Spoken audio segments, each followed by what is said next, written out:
Rachel nagulat pinuntahan sa school. Handa na siya sa pagbabalik. Ngunit may tumutol. Sino siya? Magandang araw at isang mapagpalang araw po sa inyong lahat mga kalingap. Sana'y hindi niyo po makalimutan na mag-like sa video na ito. At paunawa tapusin muna ang kabuuhan ng video na ito mga kalingap at para malaman ang nilalaman nito. At maraming salamat po mga kalingap sa pagpatuloy na pagsuporta. At paki-subscribe po mga kalingap kay Kuya Val Santos Matubang at kay Ate Edna Vlogs at Kalingap Rab, maraming salamat po. Rachel pinuntahan sa school. Laking gulat niya, at ito pala ang totoo mga kalingap.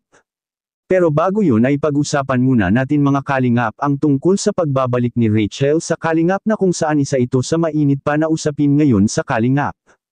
Dahil marami sa atin na alam na natin ang storya sa buhay ni Rachel. Bilang beneficiary ng Team Kalingap si Rachel mga kalingap ang isa sa pinakamagandang halimbawa na nagtagumpay sa pamamagitan ng tulong ni Kalingap Rab at sa tambalan nila ni Roel of Malalag. Bagamat hindi rin naging madali ang napagdaanan nila. Ngayon na naman sinobot na naman si Rachel mga kalingap na kung saan isa sa mahal nito sa buhay ay pumanaw na. Masakit talaga mawalan ng isang mahal sa buhay mga kalingap.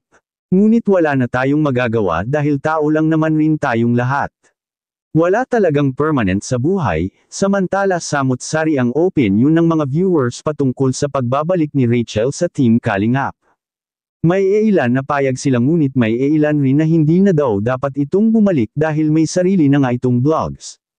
Will tama naman mga kalingap at ito nga ang sinabi noon ni Kalingap Rab kung ang isang beneficiary ay may sarili na itong vlogs ay hindi na ito dapat na bumalik pa, ngunit hindi naman naiiba si Rachel sa pamilya nila dahil si Roel ay nanatili pa rin itong pinsan ni Kalingap Rab. Ang totoo ay kinamusta lang si Rachel ng isang K-boys at hindi po ibig sabihin na babalik na kaagad ito sa Team Kalingap, at bakit ko po ito nasabi? Yan ang ating makikita sa video. So Rachel, laksan mo lang loob mo, dito sa kuya, pag may mga gusto mong sabihin, may mga gusto mong kahit without vlog, pwede mo kami puntaan, message, malapit man lang mula ako sa iyo. Sa totosin ko mga kalingap, at ibang community na si Rachel, yung turingan pa namin talagang magkuya talaga, lagi na-bless sa akin, kahit bata pa ako, pag nakita ko yan, lagi natango, nakaway, ganun kami, talagang... Hindi ko pa alam kung bakit kapag nakikita po kita ay lagi akong gano'n. Ganun po siguro talaga po ako. Kahit sa ibang tao, di ko kailangan, ganun talaga. Okay po kami talaga. So, basta, lang ha, paano ba pinaka-the-best na sasabihin ko para mas makayanan. Ganito, isipin mo na lang Rachel, ang buhay ng isang tao. Hindi naman.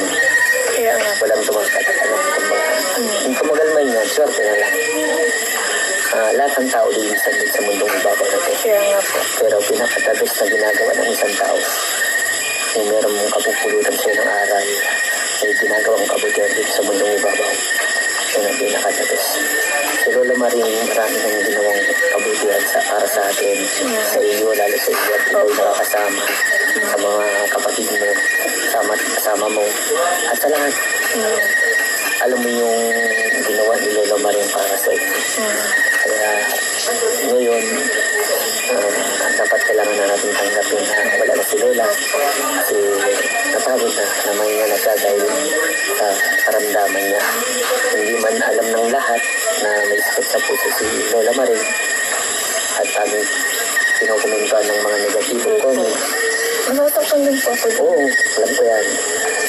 Maging na lang, wag po tayo basta-basta kasi comment ng comment ng mga hindi nyo po alam. Mahirap na po kasi malaking epekto din po kay Rachel sa pamilya niya.